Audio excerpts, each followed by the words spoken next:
If you do miss this show at all, you can always catch it later on Captivate. I'm also on YouTube and I have a Facebook page, so I'd love you to join me on there. If you feel it and you enjoy the vibe, please do. Now, today, as I said last week, I've got a really special interview for you today. Let me tell you. Now, this man, I am so grateful to call him one of my Toastmaster family members. He's an amazing man, and you know, it's not often you meet someone who doesn't just walk into a room. This man changes the entire energy of the room. What an amazing soul he is. And over the years that I've known him, I've sat in the audience and I've watched him deliver these powerhouse speeches about inclusivity, diversity, and as I've listened, I started peeling back the layers of this man's life and thought, oh my goodness, the world needs to hear this story. Now, to look at him, you might think, oh, he's a corporate heavyweight. And he is, because for 27 years, he was a massive player in the Waikato business scene. He was operating a network of up to 18 Shell and Z service stations, managing a couple of hundred staff. But it wasn't just about petrol and convenience stores, because while the rest of the corporate world was busy staring at barriers, our guest was busy looking at talent.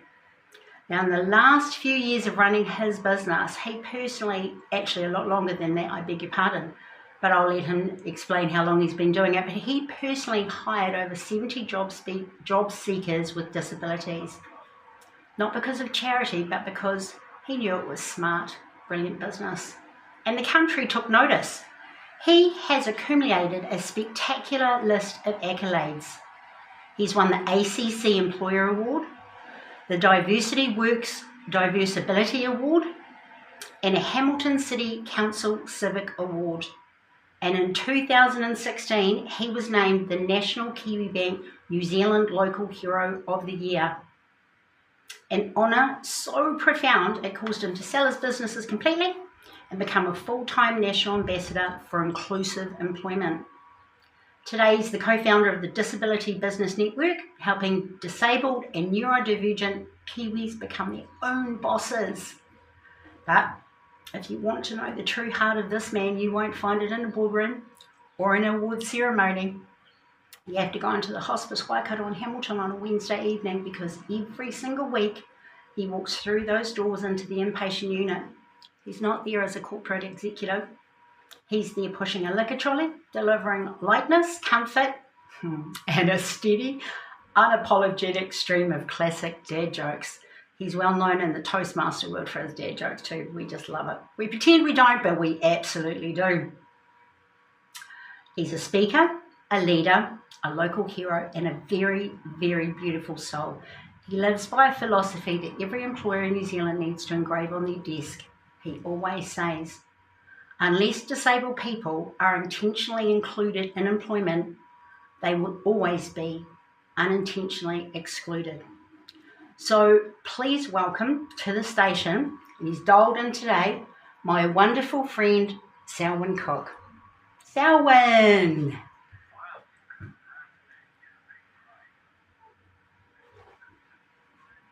That's the wrong phone call. You are meant to be speaking to somebody else today.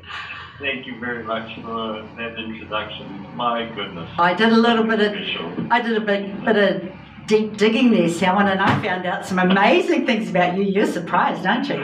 I'm very surprised. Well, I'm not surprised in the context that I know you well enough, Genevieve, to know that that's the type of thing you would do. So it's a pleasure to be here, and thank you for the invitation. My pleasure. I'm really excited to have you on. So, Selwyn, I would love to hear in your own words, from your own mouth, exactly how you got to where you are today. Well, that is an interesting question, and I guess an interesting story. So whenever I'm asked a question like this, I do revert back to a time I remember so very well. Was sitting at the kitchen table when I was growing up as a lad going through high school, and my dad shaking his finger at me saying, if I don't work hard at school, I'm going to end up pumping gas all my life. Well, to a degree, he was right. Because I did end up in the fuel industry, and I spent, as you so rightly said in your introduction, 27 years where my wife and I had a family business operating a network of service stations through the Waikato and down into Rotorua. We did this in partnership with Shell and then later on Z Energy, and we were able to run a business that operated 18 service stations in our peak. There was an ebb and flow over the years in the number we had for all sorts of reasons, and that was the peak of our career, I guess, was when we had 18 service stations.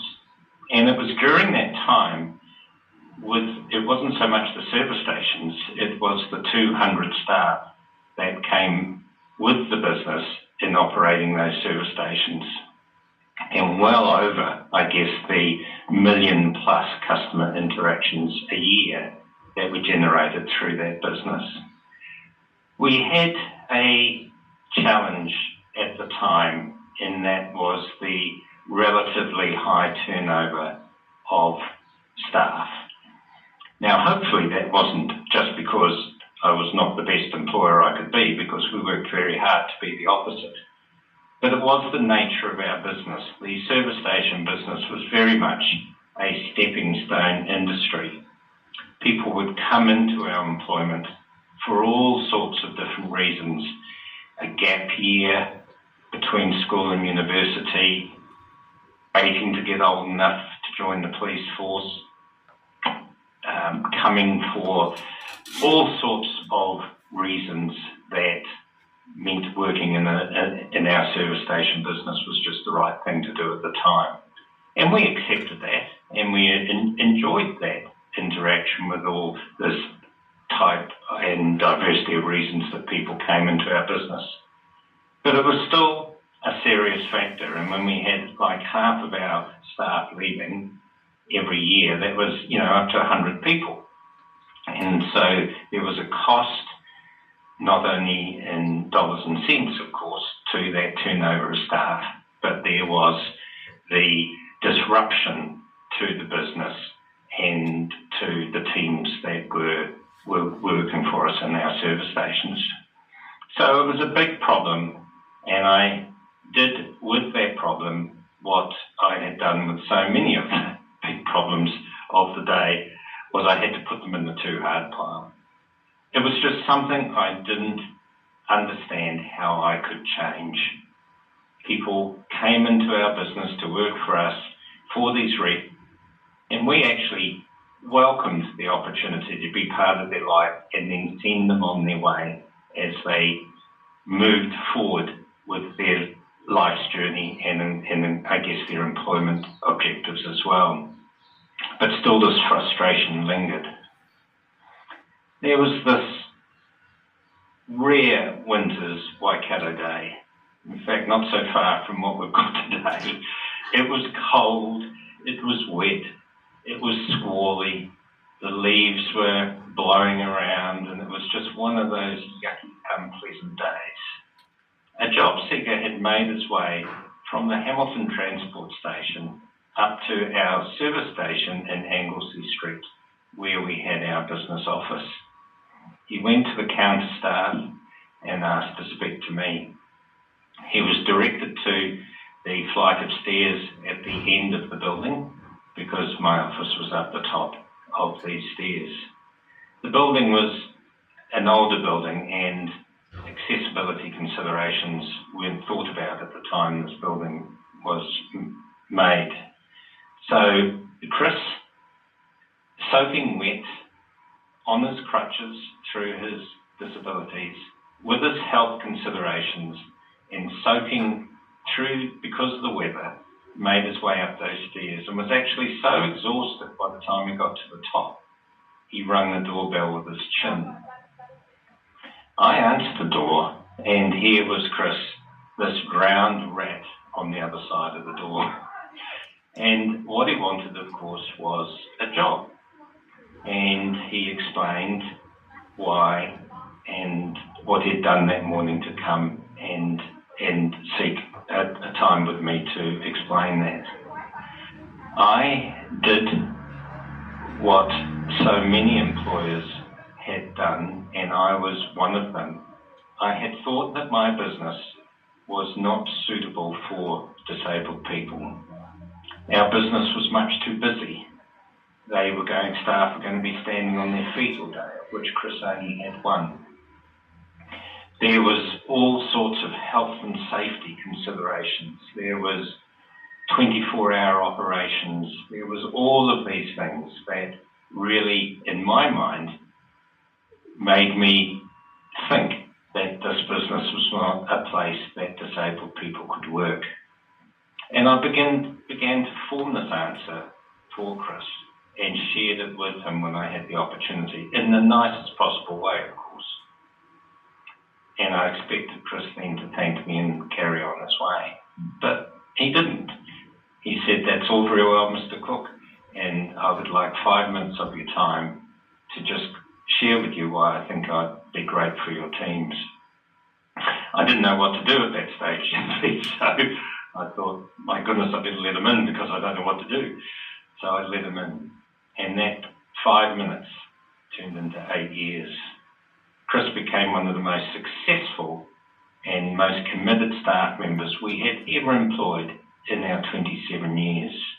Not only did he do all the tasks that we appreciated and wanted of our staff in terms of stocking, cleaning, merchandising, even cleaning the toilet, he did all of those in spite of his mobility issues. He was using crutches for mobility, and of course of his health and disability conditions. But he went above and beyond in how he delighted our customers. I remember driving into the service station in Te Rapa where he worked and seeing him under the bonnet of a car, checking the oil and water on his crutches and with the bonnet sitting on top of his head as he performed that function. I remember also seeing him on another one of these rare Waikato days when it was cold and wet and squally. He was out there managing an umbrella, trying to escort a lady back to her car when the rain was coming in underneath the forecourt canopy. But one of the things that really got to me about Chris was he became the go-to guy in the service station when other staff were not able to come to work.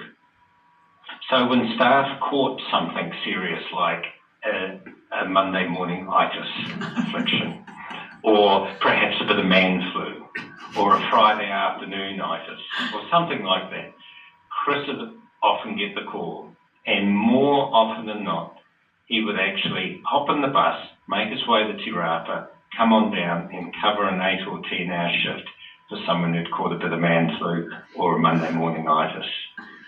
And he was outstanding like that.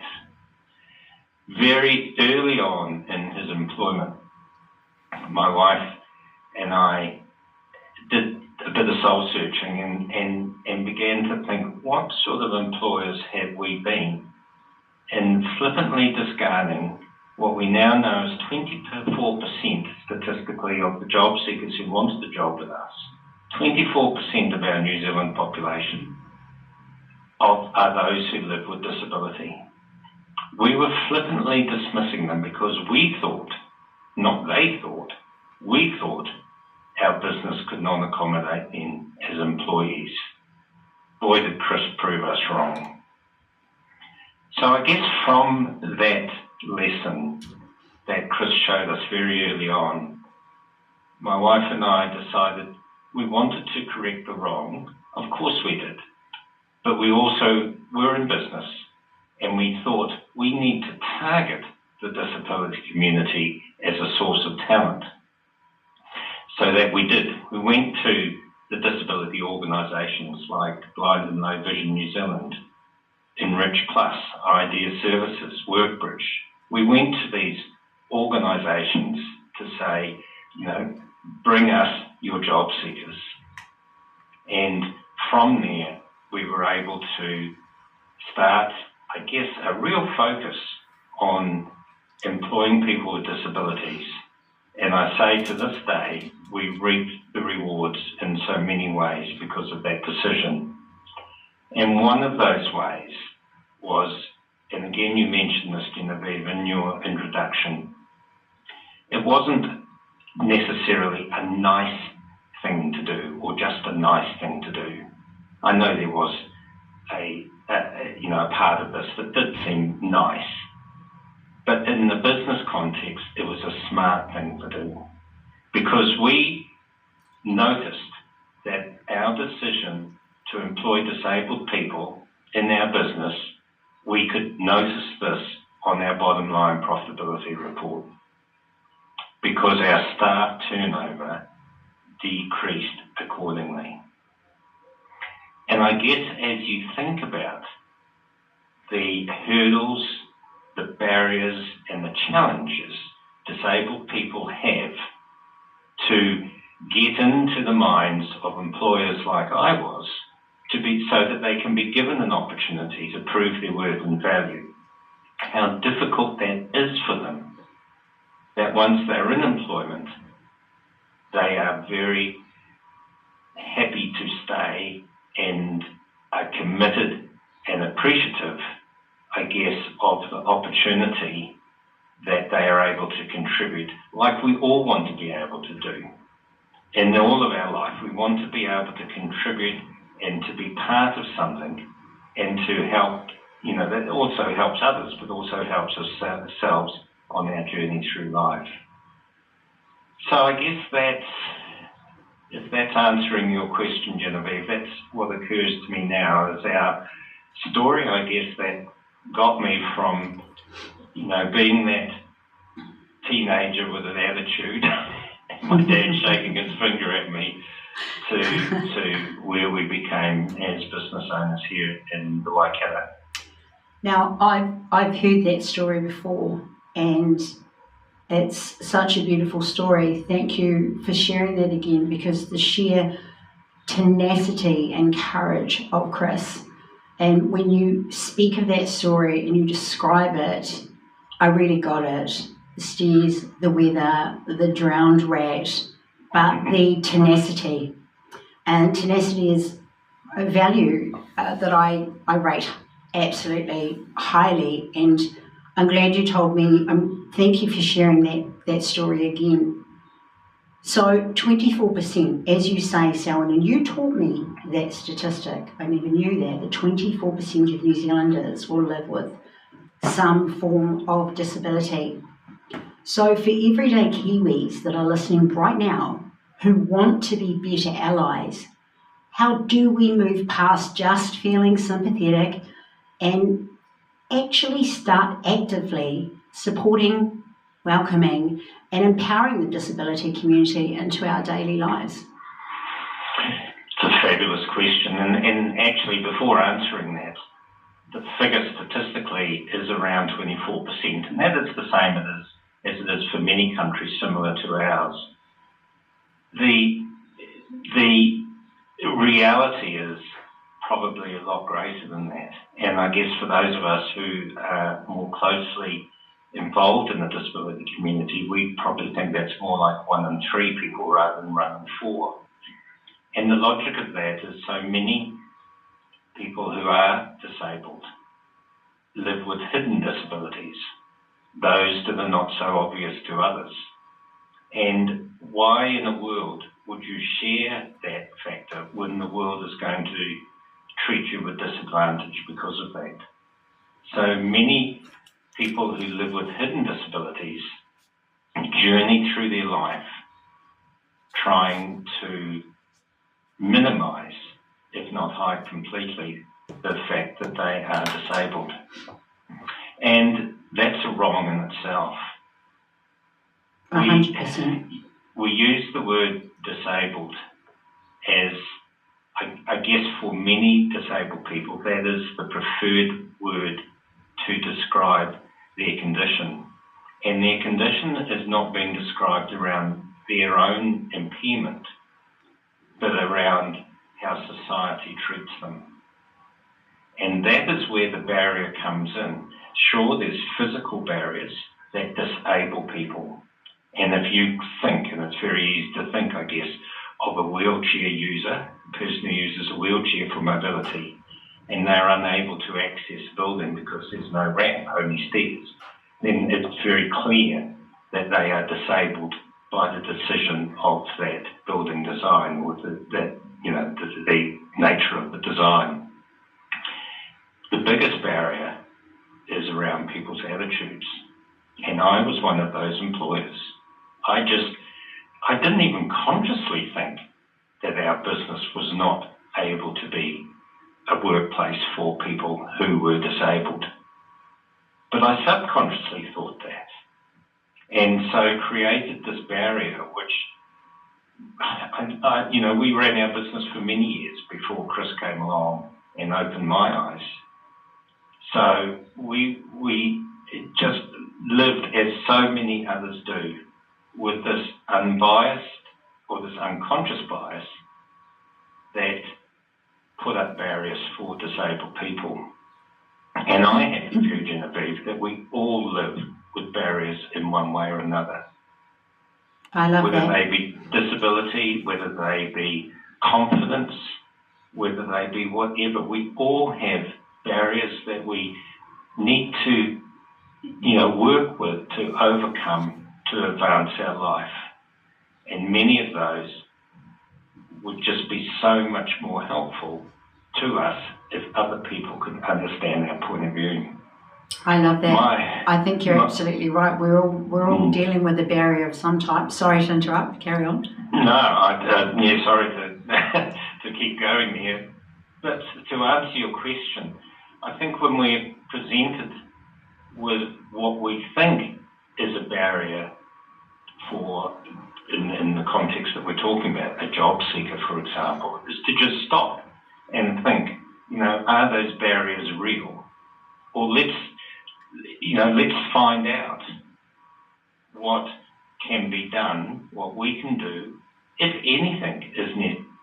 Chris didn't need any what we call accommodations at all. It was me who thought that he would need so many because he used crutches for mobility and he had other health and disability conditions. He didn't need any accommodations in the workplace. He was just fine. Thank you very much. And the only barrier he had to getting a job was the default thinking of employers. So we just need to stop and think a little more about what are the barriers we are popping up that are restricting people coming into our workplaces or receiving the attention that they deserve from us. Oh, I love that. I think you might have answered my next question. You, by the way, you're an absolute interviewer's delight because you're great at carrying on. I've got a few questions here, but I don't need to prompt you too much. I'm loving this, Selwyn. Now, through your work with the Disability Business Network and WorkBridge, you've spoken to literally hundreds of business owners.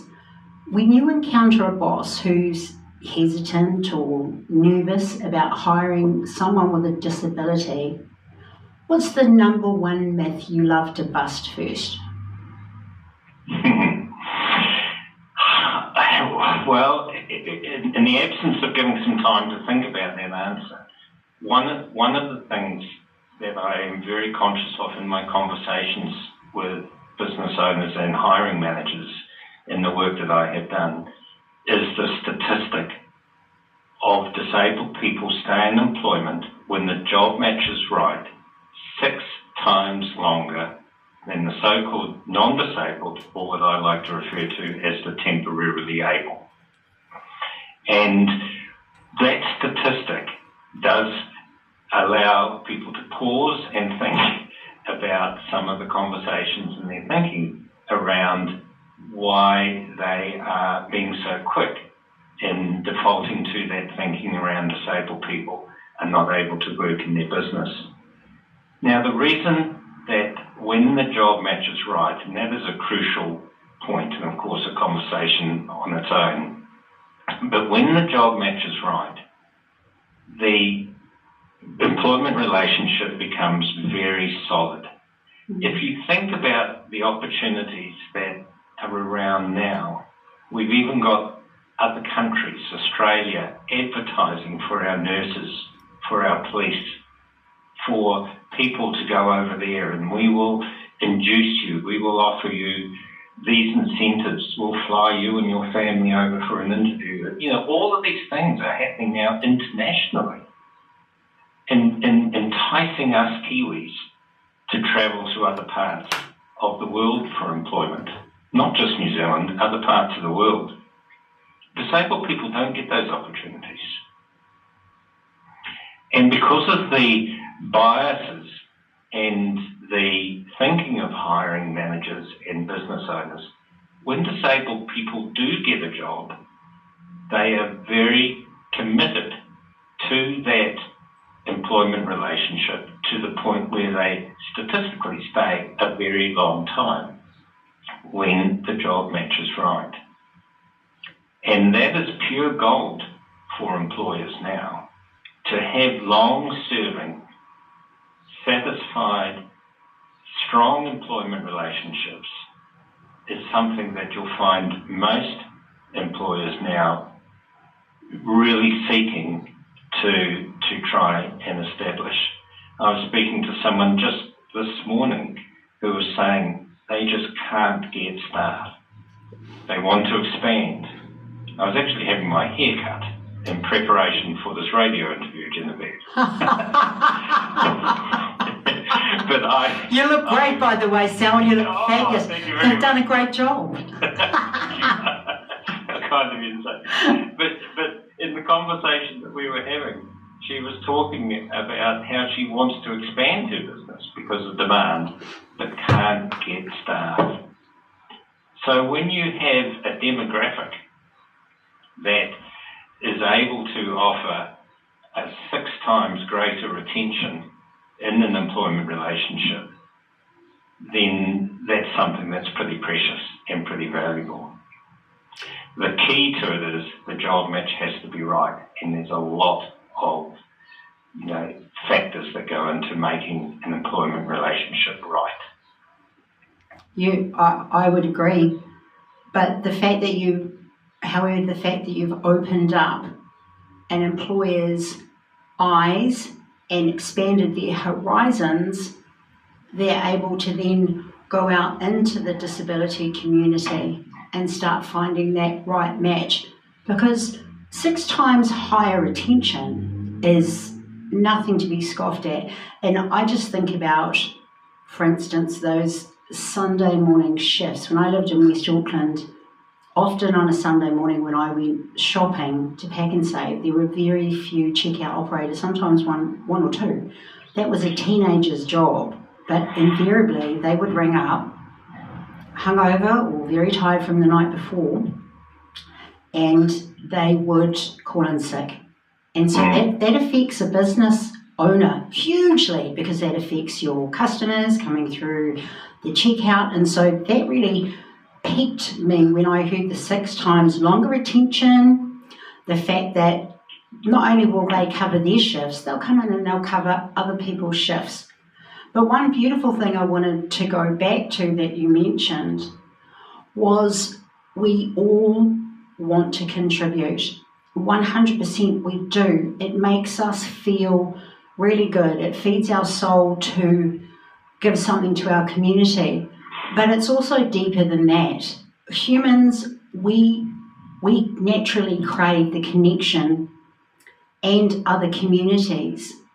So for those people living with disabilities, whether they're seen or unseen, it's opening their world up to more people, more skills, and their own evolution.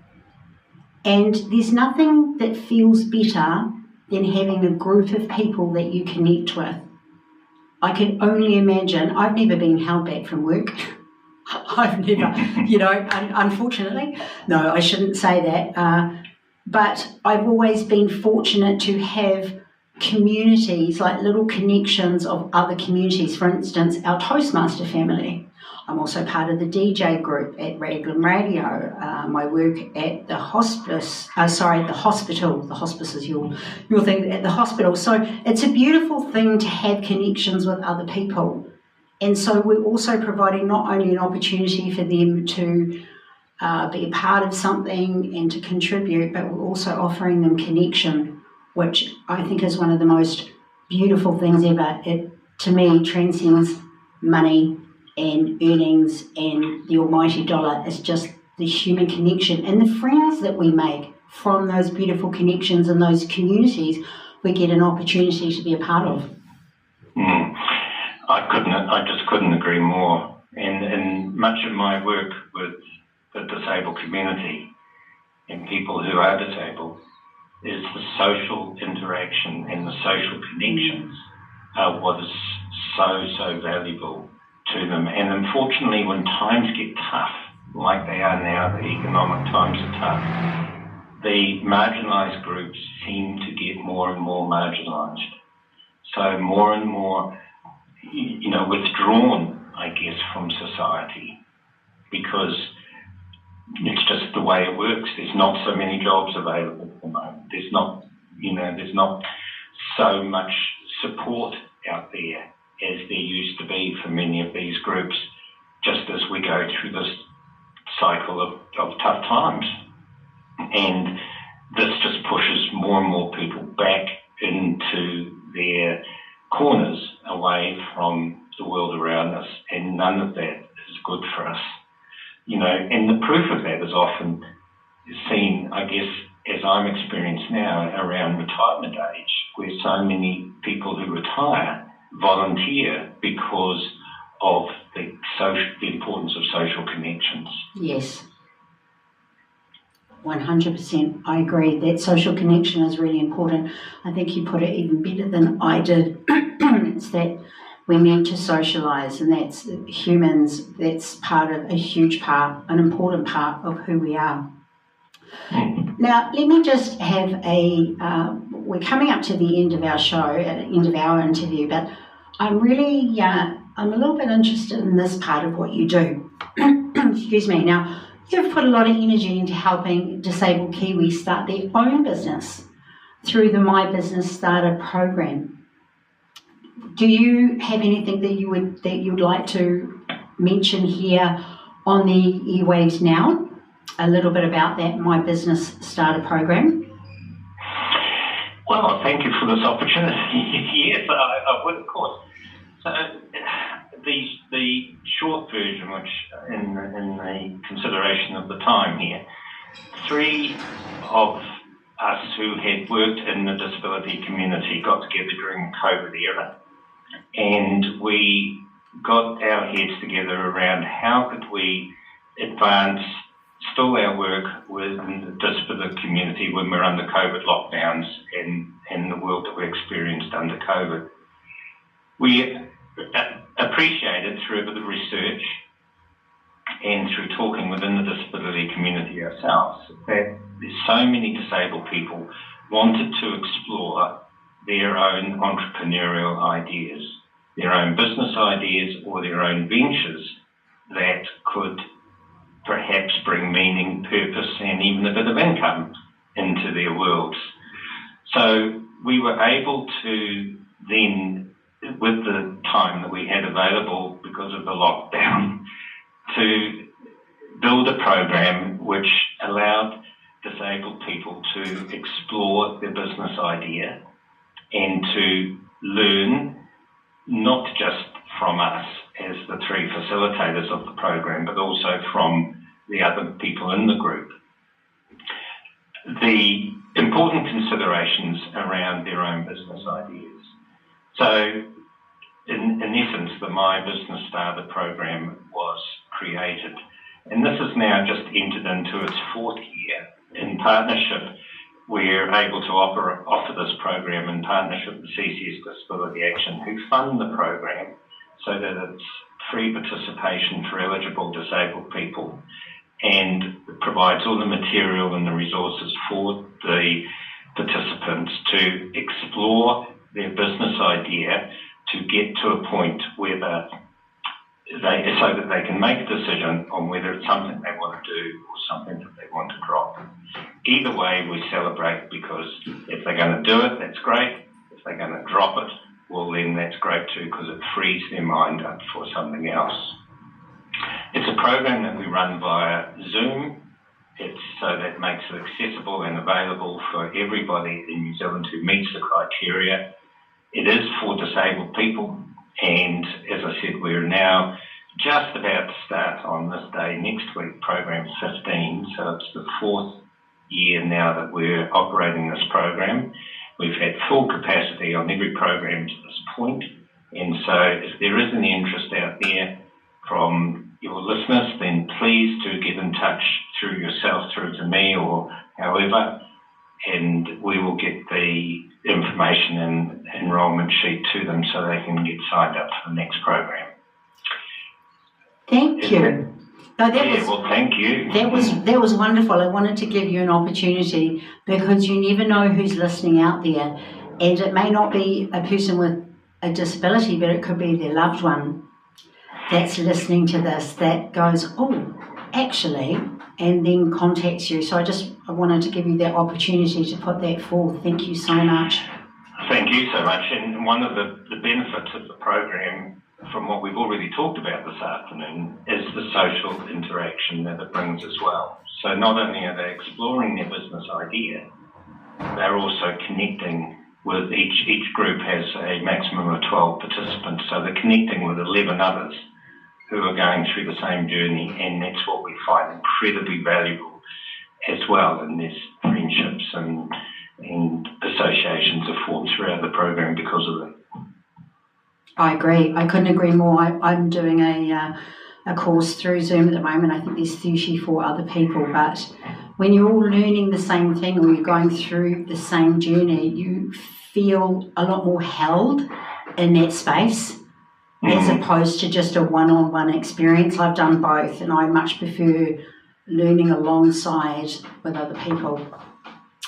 Hey, look, that's all we have time for today, Selwyn, but I want to thank you from the absolute bottom of my heart for coming on my show today and sharing your journey with us. It was really important conversation that I think to have. I've heard you talk passionately about these things before at Toastmasters, and it's moved my heart so much that I wanted to give you a bigger platform to be able to share what you've learned, your journey, and where you're at today, still helping, still facilitating, and still supporting the disability community. I think hearing your story reminds all of us that when we open doors for others, we don't change just one single life. We lift an entire community of people. You've shown us that inclusion isn't a gamble. It's a brilliant opportunity. And I hope everyone listening takes a leaf out of Selwyn's book today. Back the talent around you. Bring a bit of lightness where it's needed most, and don't be afraid to take that leap. There's a lot more information out there. Selwyn Cook, my dear friend, you can contact him. You can contact me through the radio station. But to my dear friend and local hero, Selwyn Cook, thank you for everything you do. You're an amazing man, and I'm so grateful to know you and call you my friend.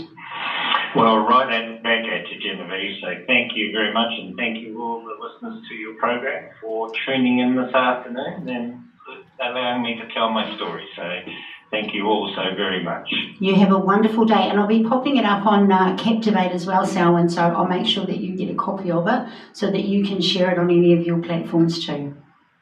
Thanks heaps again. Thank you, everyone. Thank you, Selwyn. Take care. Bye. Okay. Wow, there we go. That was just, oh man, I thoroughly enjoyed that. I've heard these stories that Selwyn has shared before, and I honestly think that they're really important stories to share, because until I had heard these stories from Selwyn, I actually hadn't given it much thought. But there's so many reasons to extend our horizons in the workplace to the disability community, and 6 times longer attention as a huge one. Because as Selwyn says, employment ebbs and flows. People move on, young people grow up, they leave university, they go on to other jobs or experiences. And I'm just so grateful. And something else Selwyn did, which I thought was fantastic. I'd been going to Toastmasters for maybe 18 months when Selwyn joined. And we didn't have access to a doorway that enabled a person with a disability, such as a wheelchair. We didn't have access to that doorway. We had a key to get in the main way, but it came with steps. So Selwyn came along. He looked at that room with a set of eyes that had become quite practiced at looking at ways of being inclusive. And he quietly behind the scenes had a chat with our president, who had a chat with the YWCA, because that's where our Toastmasters is at. It's in the chapel at YWCA in Hamilton. And next thing, hey presto, we've got a key to open up a side door with a ramp, so now we can be inclusive of that community. And I just thought, what an amazing thing, what an amazing man. And as I said before, he's a very dear friend of mine, and I'm grateful to know him, and I'm grateful he came on the show. So beautiful people, I'm going to throw up some music. I normally have a playlist at the Ready For You, but I left the playlist that I hadn't finished last week. If you tuned in last week, it was the 2010s. But I haven't got it. I left it behind. I had so many things to bring today. I had my tablet to record it, and my phone with my questions, and my notepad, and I completely left that behind. But boy, that was a great interview. I'm on an absolute high after that. I'm so stoked. So let's play a little bit of music. I'm going to play one of my favourite songs. I need to see if I can make this my YouTube, what do you call it, my podcast or YouTube little, you do those little jingles. Some content creators have a little jingle, so they'll come on and they'll do a little, what do you call it, a soundbite, or a little something, a little snippet of their show. And then it'll go on to the jingle, which is normally only about 20, 30 seconds long. And I love the song. When I made a story back in May, when I attended the New Zealand Podcasting Summit, I actually put this song to my story. It was a picture of myself and the other Raglan DJs that had gone along that day. So I'm going to play it for you now, and then I'll come back and we'll have a few fun facts, and we'll have a few more songs. I think I've got about 45 minutes left in my show. So here we go, people. Did you guess what song it was? Pilot of the Airwaves. Let me just roll this. Is this happening? Here we go. This is it. Charlie Dawg, Pilot of the Airwaves. I think this came out in the 70s, but I'll look it up and I'll let you know when we come back.